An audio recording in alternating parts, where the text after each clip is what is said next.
This clip was taken from this past week's edition of WrestleVision Live, which you can watch in full by clicking the end card annotation or the link in the description. We're going to get started with our leading story, which is that, according to Dave Meltzer of the Wrestling Observer Radio, The Undertaker's in-ring career is over. Meltzer said on Observer Radio, and I quote, Michael Cole style, "People have a tough time understanding that WWE doesn't control people's lives. Especially with someone like The Undertaker. He worked there for years and years, and his wrestling contract is over. It's done with." End quote. So, The Undertaker's last two matches in the WWE ring were at Super Showdown in Australia in that absolute classic against Triple H, and then at Crown Jewel in Saudi Arabia at the event that they don't mention anymore. They call it WWE World Cup.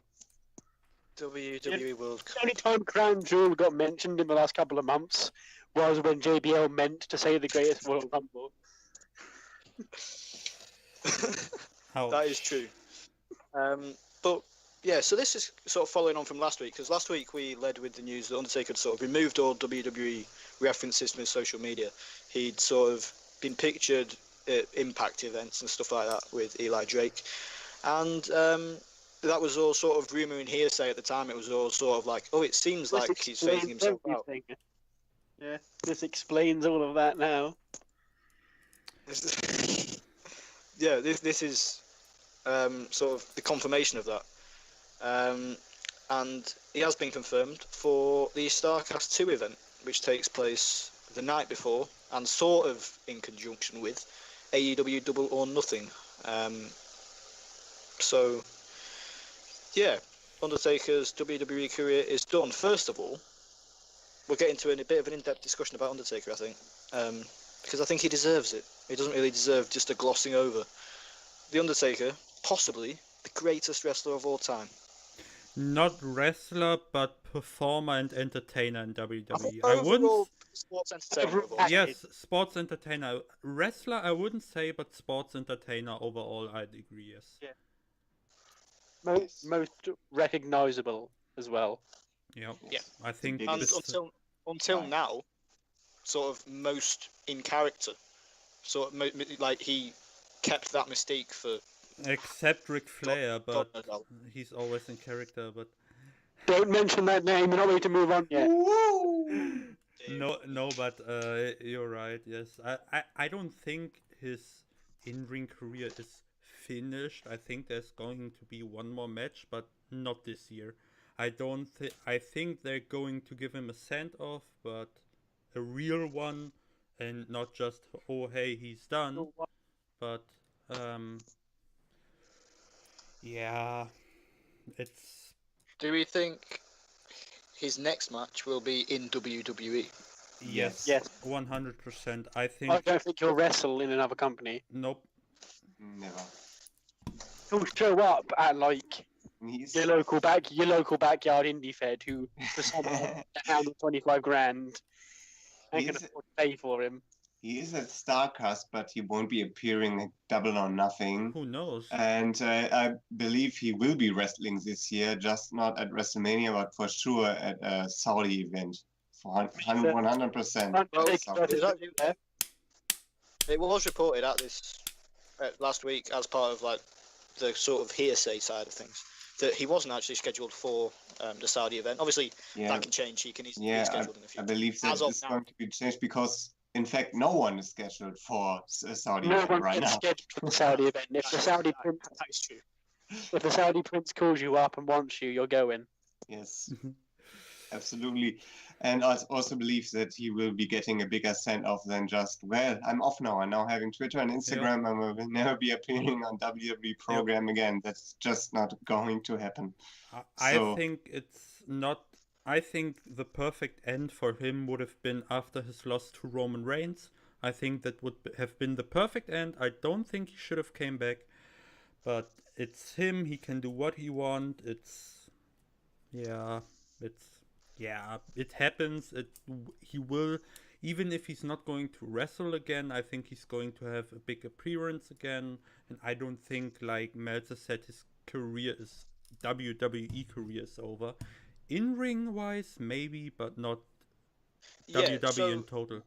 Gonna pop up every he's now and again. still On every big SmackDown, yeah, he'll be there. yeah. Yeah, Meltzer I think. he mentioned that he's got, or not that Undertaker's necessarily got one, but that a lot of the legends, as we know, have legends contracts that allow them to do similar to what Undertaker's doing now in appearing at sort of events off his own back that aren't WWE events, but still very, very, very closely associated. And he will make appearances every now and Like, then, yeah, and that like sort of thing. And that one probably guy, because Dan will go crazy. he will probably be maybe be inducted in the WWE Hall of Fame this year.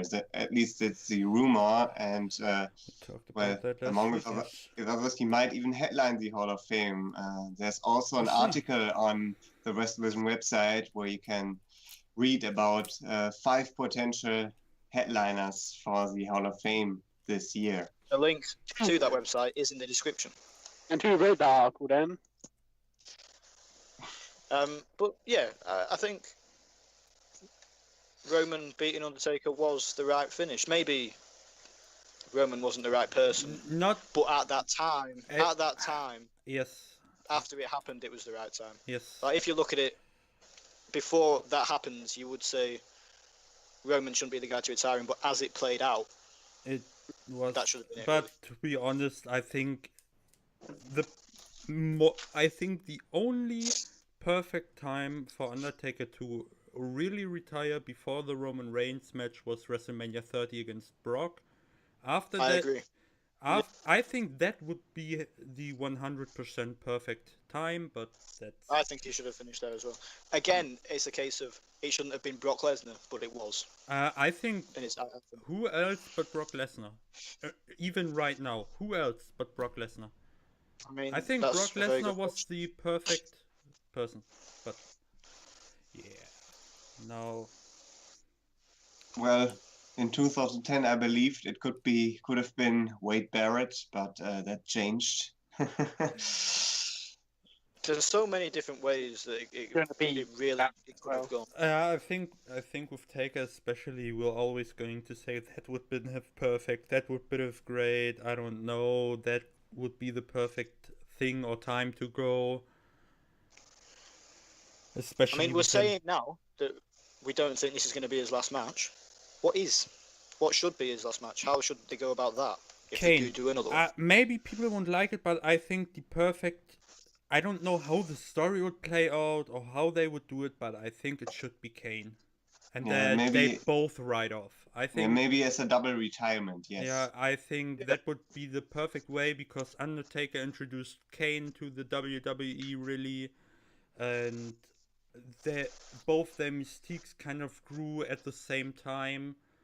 Both elevated each other during that time, I think, and that would be the last match I think Undertaker should have. Kane is just a huge part of the Undertaker's legacy. The storyline of Kane arriving in the WWE is still one of the best storylines they have ever done. I think as well, if you look at the current roster, I don't think there's anyone there that you'd want to see beat him. There's potentially Drew McIntyre is closest, I think. I don't buy Alistair that. Black, maybe. That's a shout as well. As well, but I don't buy that. I don't want that. I think Kane. It wouldn't be a good match, but I think it would be a good way to end it. It would be a good send-off. If Sting was still healthy, it could be Taker and Sting finally, Yeah. but his neck is sort of... Yeah, and he's also turning 60 this year. Good old Sting, is he? Rick Flair's 70 and he's going to wrestle. Talking of Sting, we mentioned earlier the Starcast